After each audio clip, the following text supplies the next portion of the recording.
Filosofi telur dan ayam menjadi titik perjalanan bisnis Bob Sadino. Bermula dari berjualan telur inilah, Bob bahkan rela berhenti dari pekerjaannya dan mulai menjadi wirausaha.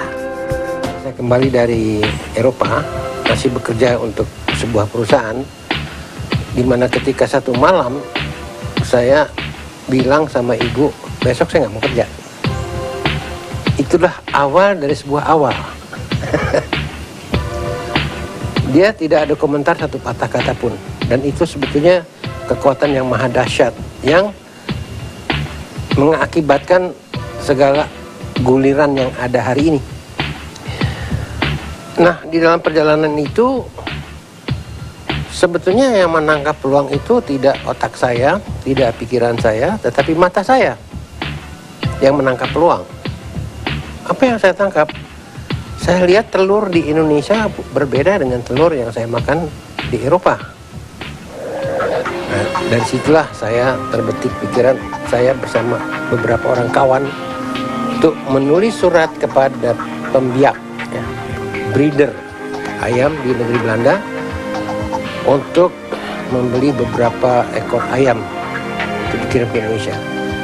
Ya, otomatis ketika ayam itu berproduksi 5 kilo, untuk dimakan pun terlalu banyak kan untuk kita berdua kan. Jadi saya jual. Perjalanan Bob Sadino beralih jadi wirausaha bukan tanpa kendala. Awal memasarkan telur ayam negeri, ia dibantu istri memasarkan telur dari pintu ke pintu. Saya jalan kaki, ibu bawa 2 kilo ke kiri, saya bawa 3 kilo ke kanan. Saya ketuk semua pintu rumah orang Indonesia. Tapi seorang pun tidak ada yang mau beli telur yang saya jajakan tadi. Karena nggak ada yang ngerti. Ya.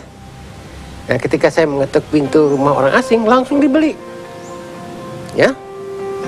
Nah, keesokan hari lagi dia cerita sama kawan. Kawannya juga membeli. Ya. Lama-lama permintaan banyak. Kemudian kita tambah ayam telur lagi, ya, dari negeri Belanda. Pengalaman Bob Sadino hidup di Eropa membuat dengan cepat ia memahami kebutuhan pasar ekspatriat. Akhirnya apa? Saya tidak ada satupun langganan saya orang Indonesia. Kecuali mereka-mereka yang pernah tinggal di luar negeri. Ya. Pegawai-pegawai kedutaan, dia beli telur pada kita gitu. Maka berkembanglah usaha ini, ya. Karena apa? Karena dari pelanggan itu kita selalu dapat masukan. Bob, kamu sudah jual telur, tolong dong jual garamnya. Loh, saya bingung kenapa yang diminta garam.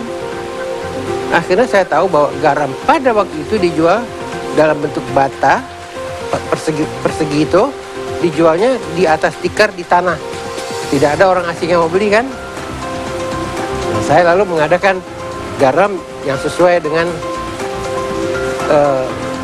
apa yang disuguhkan sehari-hari di Eropa gitu ya. Udah ada telur, ada garam. Berapa hari kemudian, Bob, kurang dong, mesti jual merica juga. Nah, saya cari merica yang baik, saya jual pada mereka. Perlahan tapi pasti, Bob Sadino mulai mengecap manisnya keuntungan. Di awal tahun 1985, perusahaannya mampu menjual 40 ton daging segar, 60 ton daging olahan, dan 100 ton sayuran segar per bulannya.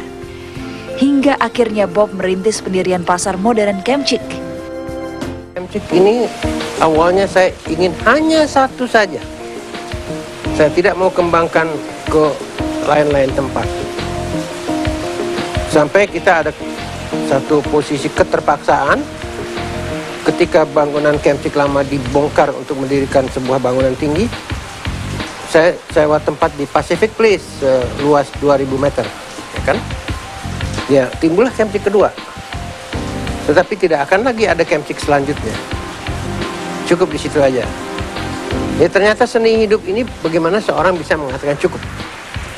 Enough is enough.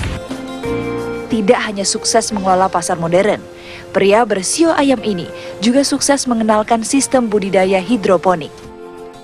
Ketika saya berhidroponik ria, itu pada pertama kali memperkenalkan budidaya tanpa tanah, itu sekaligus saya memperkenalkan, Anda tidak sadar bahwa sayalah yang memperkenalkan melon untuk pertama kali, jagung manis untuk pertama kali, paprika, brokoli, dan segala sayur mayur yang Anda lihat di Kemtik itu tadinya sebelum tahun 70 atau sebelum tahun 80 nggak dikenal orang. Tidak dikenal orang. Ya. Jenis-jenis terong, jenis timun, macam-macam jenis sayur mayur Eropa dan jenis sayur Jepang.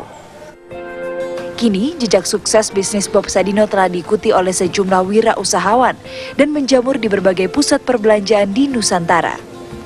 Pasar-pasar modern yang menjajakan bahan makanan serta sayuran segar kini dapat ditemukan di berbagai tempat.